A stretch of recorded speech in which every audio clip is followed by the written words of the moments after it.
Hello friends, നമ്മൾ വീട്ടിൽ non veg വിഭവങ്ങളൊക്കെ ഉണ്ടാക്കുമ്പോൾ ഏറ്റവും കൂടുതൽ യൂസ് ചെയ്യുന്ന ഒന്നാണ് ഗരം മസാല. അപ്പോൾ ഇതെങ്ങനെയാണ് പെർഫെക്റ്റായിട്ട് തയ്യാറാക്കണമെന്ന് നോക്കാം. അതിനു മുമ്പ് ഈ വീഡിയോ സബ്സ്ക്രൈബ് ചെയ്യാതെ കാണുന്നെങ്കിൽ സബ്സ്ക്രൈബ് ചെയ്യുക. അതുപോലെ തന്നെ ബെല്ലൈക്കണിലെ ഓൾ എന്ന ഓപ്ഷനും കൂടി സെലക്ട് ചെയ്തിടുക. അപ്പോൾ ഞങ്ങളിടുന്ന എല്ലാ വീഡിയോസും അപ് ടു ഡേറ്റ് ആയിട്ട് നിങ്ങൾക്ക് കാണാൻ സാധിക്കും. അപ്പോൾ അതിന് വേണ്ട ഇൻഗ്രീഡിയൻസ് എന്തൊക്കെയാണെന്ന് നമുക്ക് നോക്കാം. 3 ടേബിൾ സ്പൂൺ കുരുമുളക് എടുത്തിട്ടുണ്ട്. 1 ടേബിൾ സ്പൂൺ ചെറിയ ജീരകം അഥവാ നല്ല ജീരകം എടുത്തിട്ടുണ്ട്. പെരിഞ്ജീരകം 1 table spoon. Shahjeera 1 table spoon ചേർക്കുന്നുണ്ട്.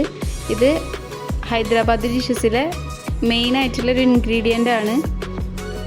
ഒരു പ്രത്യേക സ്മെല്ലാണ്. നമ്മുടെ നല്ല ജീരകവും പെരിഞ്ജീരകവും പോലെയല്ല, ഒരു പ്രത്യേക സ്മെല്ല് തന്നെയാണ്.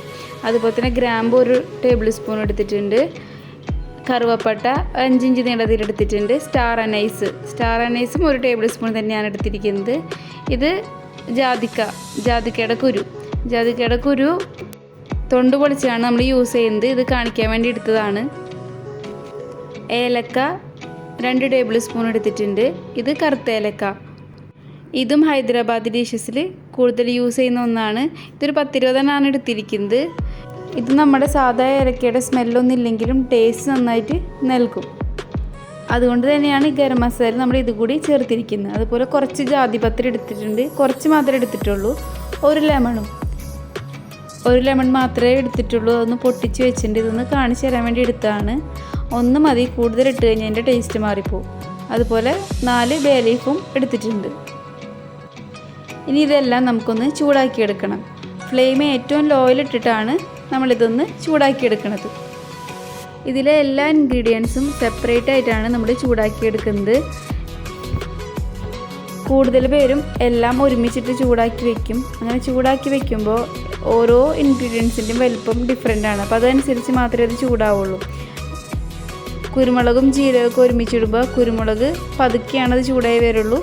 എന്നാൽ ജീരകം കുറച്ച് കൂടുതൽ ചൂടായി പോകും. അപ്പം നമുക്കിതെല്ലാം ഒരേ ഇതിലൊന്ന് ചൂടാക്കിയെടുക്കണം. അപ്പോൾ അതിനായിട്ടാണ് ഇങ്ങനെ സെപ്പറേറ്റ് ആയിട്ട് ചൂടാക്കിയെടുക്കുന്നത്. ഇതൊക്കെ നമുക്ക് ഉമ്മ പറഞ്ഞു തന്നിട്ടുള്ളതാണ്. അവരെപ്പോഴും അധികം മസാല പൊടിച്ച് വയ്ക്കും. അപ്പോൾ ഇത് കറക്റ്റ് ചൂടൊക്കെ ആയിട്ടാണ് നമ്മളിത് പൊടിച്ച് വയ്ക്കുന്നുണ്ടെങ്കിൽ കുറേ നാളിരിക്കും. അതുപോലെ ഇതിൻ്റെ സ്മെല്ലൊന്നും മാറില്ല. അതുകൊണ്ടാണ് എല്ലാ ഇൻഗ്രീഡിയൻസും ഇങ്ങനെ സെപ്പറേറ്റ് ആക്കി ചൂടാക്കിയെടുക്കുന്നത്. അതുപോലെ തന്നെ നമ്മുടെ നാട്ടിലെ കാലാവസ്ഥയ്ക്കും ഇതുപോലെ ചൂടാക്കിയിട്ടാണ് നമ്മൾ പൊടിച്ച് വയ്ക്കുന്നതെന്നുണ്ടെങ്കിൽ കേടുകൂടാതെ ഇരിക്കും. അപ്പോൾ എല്ലാവരും ഇങ്ങനെ ഒന്ന് ട്രൈ ചെയ്ത് നോക്കുക.